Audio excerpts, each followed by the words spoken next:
திருப்பரங்குன்றம் இடைத்தேர்தலில் வேட்புமனுவை அதிமுக வேட்பாளர் இன்று தாக்கல் செய்ய உள்ளனர். இது தொடர்பான விரிவான தகவல்களை தர திருப்பரங்குன்றத்தில் உள்ள நமது செய்தியாளர் வினோத்திடம் கேட்கலாம்.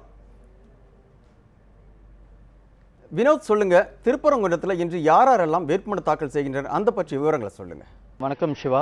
அதாவது திருப்பரங்குன்றம் தொகுதியில் வெற்றி பெற்ற அதிமுக வேட்பாளர் திரு சீனிவேல் அவர்கள் உடல்நலவு குறைவு காரணமாக மரணமடைந்ததை தொடர்ந்து இங்கே இந்த தொகுதி காலியானதாக அறிவிக்கப்பட்டுள்ளது. மேலும் அரவக்குறிச்சி மற்றும் தஞ்சை ஆகிய தொகுதிகளுடன் சேர்த்து திருப்பரங்குன்றம் தொகுதிக்கும் தேர்தல் நடத்தப்படும் என தேர்தல் ஆணையம் அறிவித்தது. இதையடுத்து இந்த தொகுதிக்கான வேட்புமனு தாக்கல் நேற்று முன்தினம் துவங்கியது. மேலும் இங்கே தற்பொழுது வரை 2 பேர் வேட்புமனு தாக்கல் செய்துள்ளனர். நாம் தமிழர் கட்சியை சேர்ந்த மகாதேவன் மற்றும் ஒரு சுயேட்சை வேட்பாளர் ஆகியோர் வேட்புமனு தாக்கல் செய்துள்ளனர். மேலும் இன்றைய தினமானது அதிமுகவின் சார்பில் திருப்பரங்குன்றம் தொகுதியில் வேட்பாளராக அறிவிக்கப்பட்டுள்ள முன்னாள் எம்எல்ஏ திரு AK போஸ் அவர்கள் இன்று வேட்புமனு தாக்கல் செய்துள்ளார். இன்று மதியம் 12:15 மணி அளவில் அவர் வேட்புமனு தாக்கல் செய்வார் என அறிவிக்கப்பட்டுள்ளது.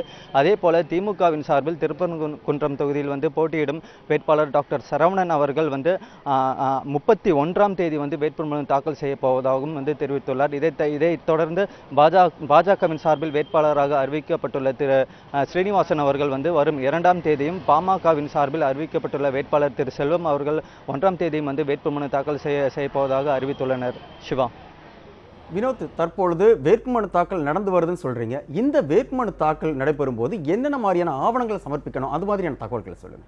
அதாவது அங்கீகரிக்கப்பட்ட ஒரு அரசியல் கட்சியின் சார்பில் போட்டியிடும் வேட்பாளர் அவர் போட்டியிடும் தொகுதியில் வாக்காளராக உள்ள ஒருவரும், அங்கீகரிக்கப்படாத மற்றும் சுயேட்சையாக போட்டியிடும் வேட்பாளர்கள் அந்த தொகுதியில் அவர்கள் போட்டியிடும் தொகுதியில் வாக்காளர்களாக உள்ள 10 பேரும் சேர்ந்து அவர்களை முன்மொழிய வேண்டும். மேலும் அவர்கள் தங்களை பற்றிய விவரங்களை பொதுமக்கள் அறிந்து கொள்ளும் வகையில் ஒரு அஃபிடவிட் தாக்கல் செய்ய வேண்டும். அந்த அஃபிடவிட்டில் அவர்களுடைய சொத்து விவரம், அசையும் மற்றும் அசையா சொத்து விவரங்கள் மற்றும் வங்கி கணக்குகள், அவர்கள் மீது ஏதேனும் குற்ற வழக்குகள் நிலுவையில் உள்ளதா, அந்த குற்ற வழக்குகள் அவர்கள் தண்டனை பெற்றுள்ளனரா, மேலும் அவர்கள் அரசுக்கு மற்றும் வங்கிக்கு செலுத்த வேண்டிய கடன் தொகை, நிலுவைத் தொகை, பாக்கிகள் ஆகியவற்றை அந்தந்த குறிப்பிட்ட அந்த அரசு அலுவலர்களிடமிருந்து ஒரு படிவத்தில் அதாவது NOC எனப்படும் ஒரு படிவத்தில் இது போன்ற எந்த ஒரு சலுகைகளும் நிலுவையில் இல்லை என்ற ஒரு NOC போன்ற படிவத்தை சமர்ப்பிக்க வேண்டும். மேலும் இதை தவிர அந்த அரசியல் அதாவது போட்டியிட விரும்பும் வேட்பாளர்கள் டெபாசிட் தொகையாக 10,000 ரூபாயும், தாழ்த்தப்பட்டோர் மற்றும் பழங்குடியினர் டெபாசிட் தொகையாக 5,000 செலுத்த வேண்டும். சிவா. வினோத், அந்த வேட்புமனு தாக்கல் நடைபெற அந்த பகுதியில் பாதுகாப்பு ஏற்பாடுகள் எந்த அளவுக்கு பாதுகாப்பு ஏற்பாடுகள்லாம் செய்யப்பட்டிருக்கு, காவல்துறையினர்லாம் இருக்கிறாங்களா, அது மாதிரியான விஷயங்கள் சொல்லுங்க, பாதுகாப்பு ஏற்பாடுகள் பற்றி. திருப்பரங்குன்றம் தொகுதியை பொறுத்தவரை இங்கு தேர்தல் அலுவலராக திரு ஜீவா அவர்கள் நியமிக்கப்பட்டுள்ளார். மேலும் திருப்பரங்குன்றம் தொகுதியில் போட்டியிடும் வேட்பாளர்கள் அனைவரும் திருப்பரங்குன்றம் தாலுகா அலுவலகத்தில் தான் வேட்புமனு தாக்கல் செய்ய வேண்டும். இதற்கான ஏற்பாடுகள் மிக அதாவது விரிவாகவே செய்யப்பட்டுள்ளது. மேலும் இந்த திருப்பரங்குன்றம் தற்பொழுது நான் நின்று கொண்டிருக்கும் இந்த திருப்பரங்குன்றம் தாலுகா அலுவலகத்தை சுற்றிலும் 100 மீட்டர் தொலைவில் பேரிகார்டு அமைத்து போலீசார் பாதுகாப்பு பணியில் ஈடுபட்டுள்ளனர்.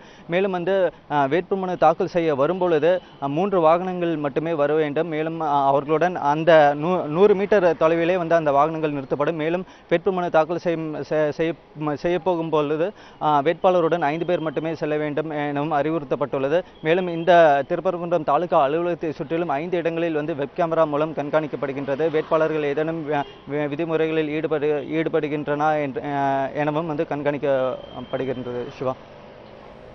வேட்புமனு தாக்கல் தொடர்பாக விரிவான தகவல்களை தந்ததற்காக நன்றி வினோத்.